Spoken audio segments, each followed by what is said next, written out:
नमस्कार बच्चों, स्वागत है आपका आज की वीडियो में। आज हम अपने सोनकंठी गौरैया पाठ को ही आगे जारी रखेंगे। पिछली वीडियो में मैंने आपको आधा पाठ पढ़ाया था। अगर आपने पिछला पाठ नहीं देखा है तो आप मेरी पुरानी वीडियो देख लीजिए।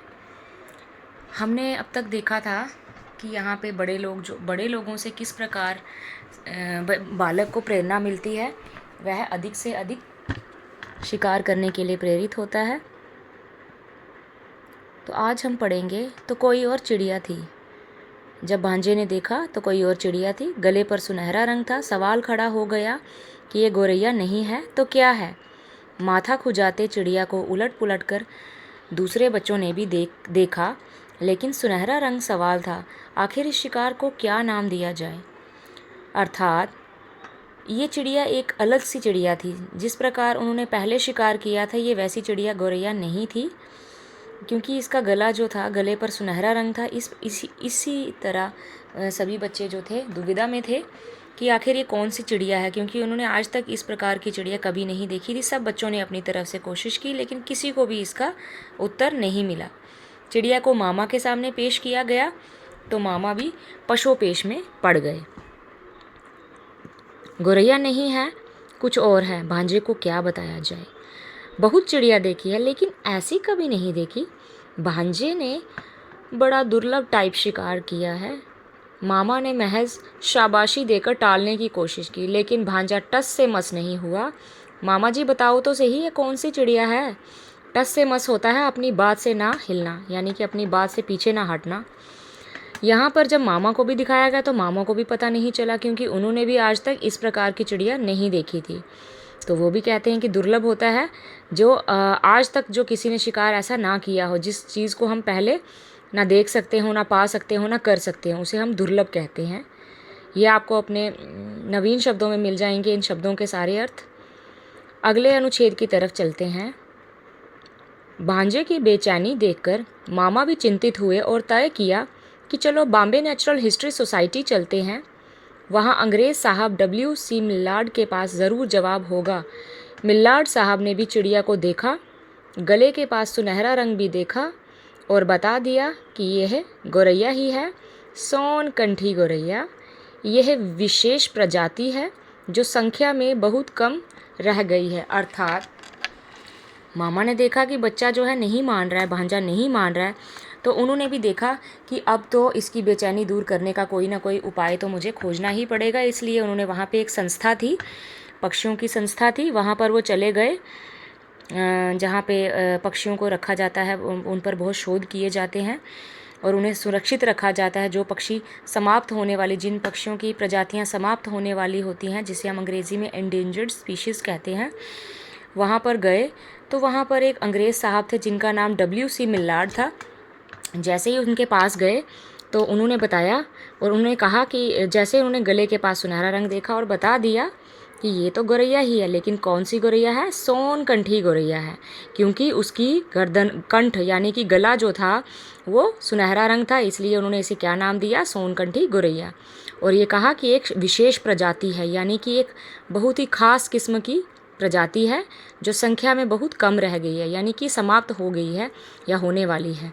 और सोचिए आज से 120-25 साल पहले की बात है, तो आज तो वो वाली चिड़िया वैसे भी बहुत कम होगी या होगी ही नहीं। 10 वर्षीय भांजे ने सवालों की झड़ी लगा दी। चिड़िया के बारे में बहुत कुछ जानने वाले अधेड़ अंग्रेज़ विद्वान सामने थे। एक कौतूहल तो यही था कि चिड़ियों के बारे में भी लोग इतना कुछ जानते हैं, चिड़ियों के संरक्षण के बारे में सचेत हैं, लेकिन मैं तो सिर्फ चिड़ी मार हूँ। आज तक केवल शिकार करता रहा, कभी सोचा ही नहीं कि किसे मारना है और किसे नहीं। एक और विद्वानों ने कितना गहरा अध्ययन किया है, पक्षी विज्ञान ने कितनी तरक्की कर ली है, तो दूसरी ओर शिकारी ज़्यादा से ज़्यादा चिड़ियों को निशाना बनाने में दिन रात लगे हैं। इस अनुच्छेद का अभिप्राय ये है कि एक छोटे से बच्चे के मन में किस प्रकार कौतूहल ये जागा, यानी कि जिज्ञासा ये हुई कि लोग चिड़ियों को बचाने के बारे में कितने जागरूक हैं, कितने सचेत हैं, यानी कि उनका संरक्षण, यानी कि उनकी सुरक्षा करने के लिए, कितने प्रोटेक्शन करने के लिए कितने जागरूक हैं। और मैं क्या हूँ, मैं सिर्फ एक शिकारी हूँ, यानी चिड़ियों को मारता हूँ। आज तक तो मैंने कभी सोचा भी नहीं था कि किसे मारना है और किसे नहीं। बिना सोचे समझे अपने शौक़ के लिए मैं किसी को भी मारता रहा। देखो हमारे विद्वानों ने कितना गहरा अध्ययन, ये खुद से उस बच्चे को एहसास हुआ, उसमें पश्चाताप की भावना उत्पन्न हुई, पश्चाताप के भाव आए कि देखो विद्वानों ने कितना गहरा अध्ययन किया है, विज्ञान ने कितनी तरक्की कर ली है, लोग कितना पक्षियों के बारे में, उनको बचाने के, उनके संरक्षण के लिए कितने प्रयास कर रहे हैं, संस्थाएं यहाँ खुल चुकी हैं, और मैं तो बिना सोचे समझे इन पक्षियों को मारी जा रहा हूँ। उसे बहुत ही पश्चाताप होने लगा। आगे देखिए, उस दिन उस छोटे बच्चे की डॉक्टर साहब से लंबी चर्चा हुई, बहुत सारी बातचीत की उन्होंने, बहुत सारे सवाल पूछे।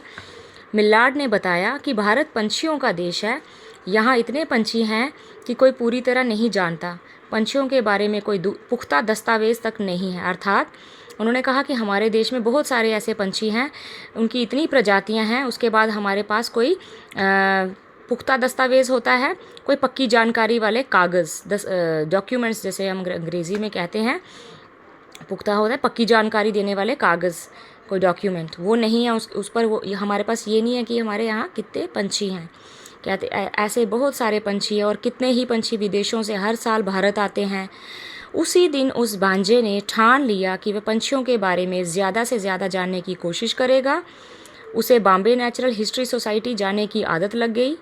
डॉक्टर मिलार्ड और अन्य पक्षी विज्ञानियों से लगातार बात करते हुए जो हस्ती तैयार हुई, उसे देश और दुनिया ने अनूठे पक्षी विशेषज्ञ सलीम अली के नाम से जाना।